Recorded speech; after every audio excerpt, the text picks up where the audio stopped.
There are literally hundreds of filters on the market right now, some costing less than $100 and some as much as $1,000. That is a good thing because that means you have a variety of options to pick from. Also, competition helps drive innovation, which is very apparent in how camera filters have evolved over the years. Keep watching on to see which are my favorite filters that I've accumulated over the years and how they fare when I compare them to each other.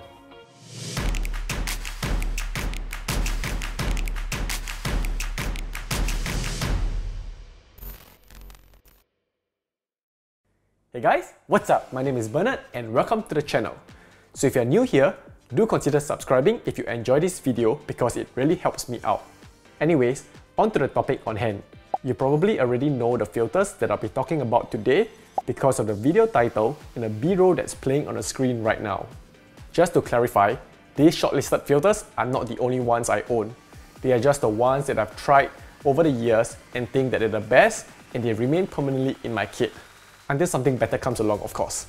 And the reason why I don't stick to one particular brand or model of filter is because this is not one of those one-size-fits-all situation.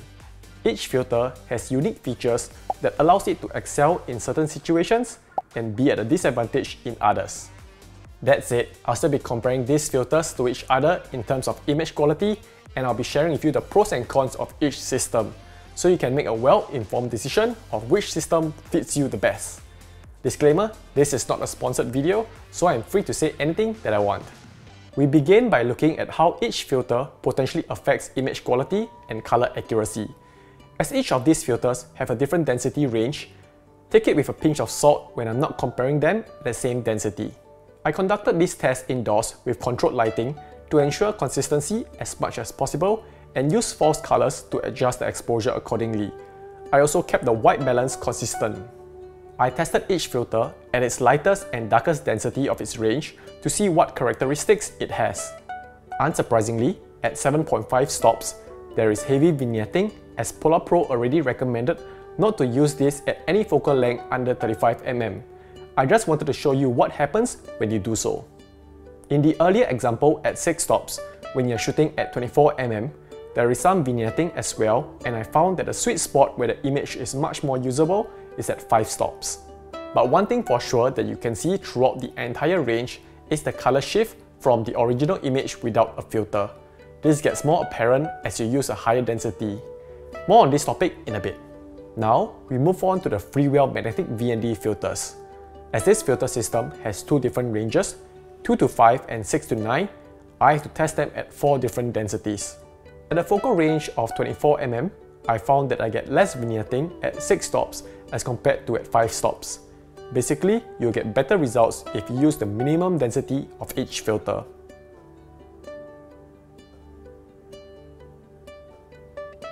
Like the Polar Pro filter, this magnetic VND system also has a color shift, but to me, it is less apparent.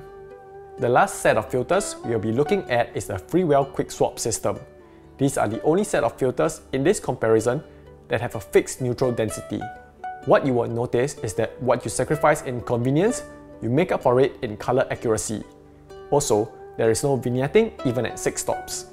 However, when you stack the filters, there is some vignetting because of how thick the filters are. But I'll say they are still much less apparent than the other two systems. Now, let's compare the sample images of each filter more closely.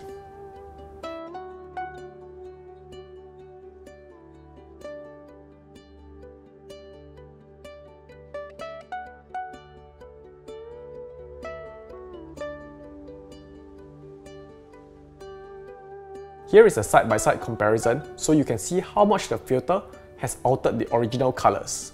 So yes, variable ND filters definitely do cause a color shift, some more than others. But is this something to be concerned about? How about trying to match colors when you use different filters like I plan to? Let's explore more of that in the next segment.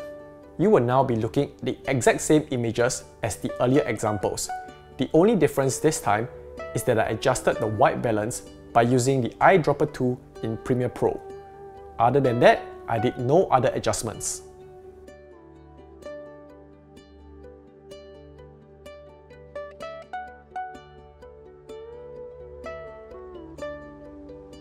Side by side, you'll see that although not 100% identical, the colors are much more consistent now.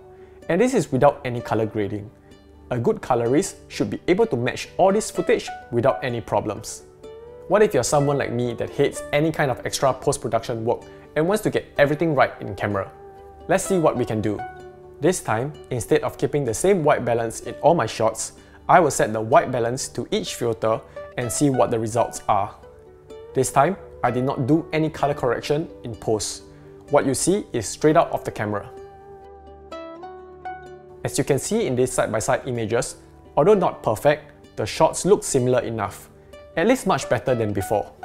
In conclusion, I feel that the combination of getting a white balance right in camera according to the filter and some color correction in post makes the color shift of VND filters not something we have to worry about. On to the next segment. Do you recall how we saw vignetting at certain densities of the filter? Now, I want to experiment if that will still occur at a tighter focal length.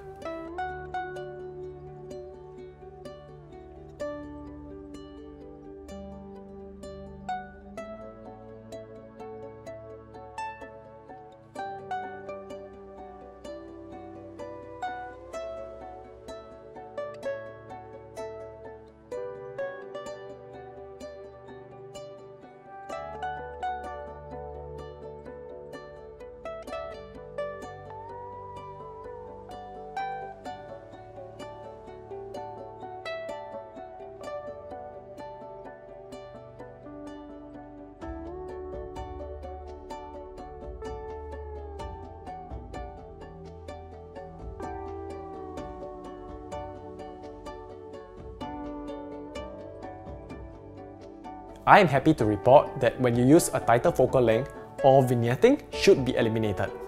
But what if I want to shoot wider? What is the widest I can go? In the earlier examples at 24mm, that isn't exactly very wide. Therefore, in this test, I will push it to its limits by using the widest lens I own, the Laowa 15mm lens. One thing to take note of is that this shot is so wide that I did not light up the entire background perfectly. Therefore, when looking at sample images, do compare them to the original shot instead of just looking at them individually.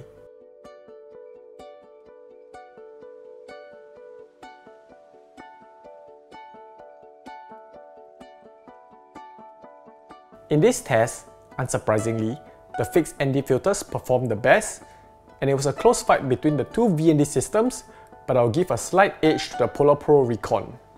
By the way, for the previous test, I even used step-up rings to adapt my 82mm filters to the lens, so even with an accessory in between, the results were decent. For the last comparison test, we'll be comparing the mist filter of each system, and we'll be only comparing the Polar Pro Recon and the Freewell magnetic VND system, as I only have the mist filter for these two. The Polar Pro mist filter that I'm using has a 1/4 strength and has to be purchased separately. On the other hand, the mist filter of the magnetic VND system comes included, and according to the website, it's supposed to have a 1/8 strength. However, as you can see in the side-by-side comparison, it seems like the Freewell filters have a much stronger effect despite a lower strength rating. I am also curious to see how these mist filters would affect my skin and the effect it has on the different types of lights. We will explore that in the next segment. As you can see in this scene, I have various types of light you would typically find on a production set, and myself as a subject.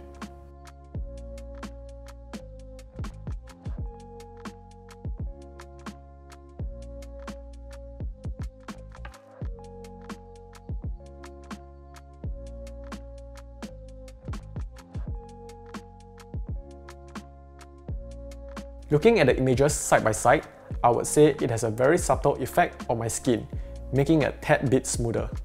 But what is really obvious to me is how much less contrasty the scene becomes. The shadows are definitely much lighter with the mist filter.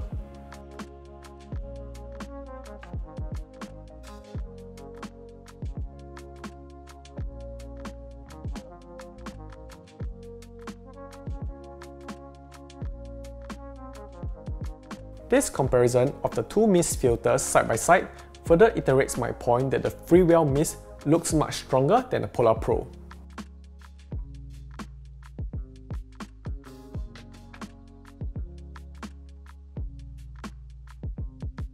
Now that we have seen how this mist filter affects the different types of lighting fixtures and my skin, I'm curious to see how it affects outdoor images, which is what I shoot 80% of the time. This is shot in midday with the sun high up in the sky, and there are harsh reflections and shadows on the buildings. With the Polar Pro filter, I would say that the mist filter does soften the image a little and makes the reflections a little less harsh, but the difference is marginal.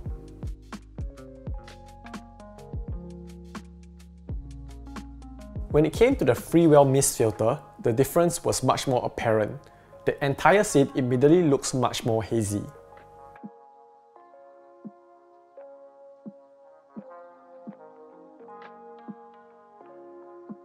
This is going to be subjective, but personally, I think that the Freewell mist filter effect is too strong and it makes the scene a little bit too hazy, and that is not something I want.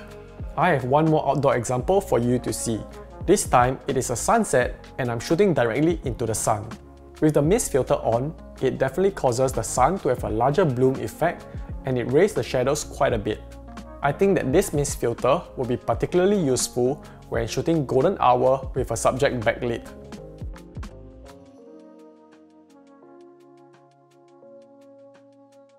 For a situation like this, with the light source being so big, I think that the Freewell mist filter kinda overdoes it a little. It overpowers the rest of the scene too much, and I feel like it works better with smaller light sources.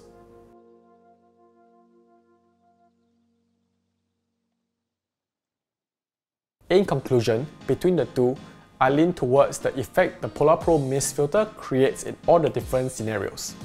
Now that we have compared the image quality, let's move on to talking about why I decided to add each of these systems to my kit. There are many reviews out there going through about the features of each of these systems, so I will not bore you with that. I'll just get straight to the point and talk about the pros and cons of each system. Let's start with the Recon system. One of the biggest draw to me about this filter is the density range. Instead of opting to go with the traditional 2 to 5 stop most of the VND filters have these days, they went with a 3 to 6 stops. The reason that appealed to me is because of the situations that I shoot in, which is outdoors most of the time. Using a lens that is f2.8 or faster, I found that the 2 to 5 stop range just isn't enough for me to shoot at the widest aperture, and the 6 to 9 stops is a bit too dark when I step into the shade. As someone who really values convenience, and I hate changing filters, I feel that the 3 to 6 stops is a sweet spot, and I have the option to push it to 7.5 stops for certain focal lengths. And when it gets too dark, with my rapid filter system, I can easily remove the filter and attach it back on whenever I want. The second reason for me to get this filter is because of the matte box component. This comes as no surprise, as I believe that anyone looking at this filter probably wants a matte box. There are quite a few options in the market, but the number one reason why I picked the Recon system over the others is because the variable ND portion is screw-on and I'm able to use it independently. I see myself using the filter without the matte box more than 50% of the time, as I want it to be compact and nimble, and most importantly, not draw unnecessary attention when I'm out shooting in public. Yes, I know that there are some other matte box that allows you to use your own screw-on filter with them, but they do not integrate together as well as the Recon system, and the user experience will be highly affected. Personally, my main reason for wanting to use a matte box is because I can't use a lens hood when I'm using my filters. I have found myself on occasion shooting in the rain, and I think that the flag will be a good way to prevent water droplets from accumulating on my lens. Paired with a rain cover, shooting in the rain will be a much better experience. Being able to control my flares better and make my setup more professional is not my priority, but a good bonus. Let's now talk about the weakness of this system. Number 1. You can only stack on a limited number of effects. Yes, compared to a traditional variable ND filter, being able to add a stage 2 is already an improvement. However, is that enough to stand out amongst other products that allows you to stack more than 3 effects or have 7 features in one system? More on this later. The next thing is the limiting range of ND stops. I know I said earlier that 3 to 6 stops is a much more practical range for me. However, for people who don't mind the hassle of switching filters, having 2 to 9 stops is definitely much more versatile. Last but not least, this is being a little nitpicky, but the filter even without the matte box, is a little too big. This makes storing it in bags slightly cumbersome. Honestly, it is still tolerable at this size, but any bigger, it would have been really annoying. Moving on to the Freewell magnetic VND system. Before the release of the Recon system, I was very confidently sharing that this is my favorite filter in the market. Now, I'm not so sure anymore. Don't get me wrong, it's still a very good system and it is in my top 3. Let me share a few my likes and dislikes about this system. Firstly, you have such a wide range of ND stops at your disposal, and the key point is that you can switch them so conveniently. That said, I am guilty of essentially never changing the filter because I find it such a hassle to have the other filter on me and having to take it in and out of the pouch. But for people who don't mind that, this is still the fastest system in the market in my opinion. For other filters, you have to screw them on and off, and that's provided you spend the extra money buying the full set. Another thing that is absolutely great about this system is that you have so many different types of filters built into it. You have the option to add the mist effect throughout the entire 2 to 9 stops. You can add blue streaks effect if you wanted, and my favorite is that you have a polarizing filter as well. This is where I think the Recon system loses out on. There is no option to add a polarizing filter.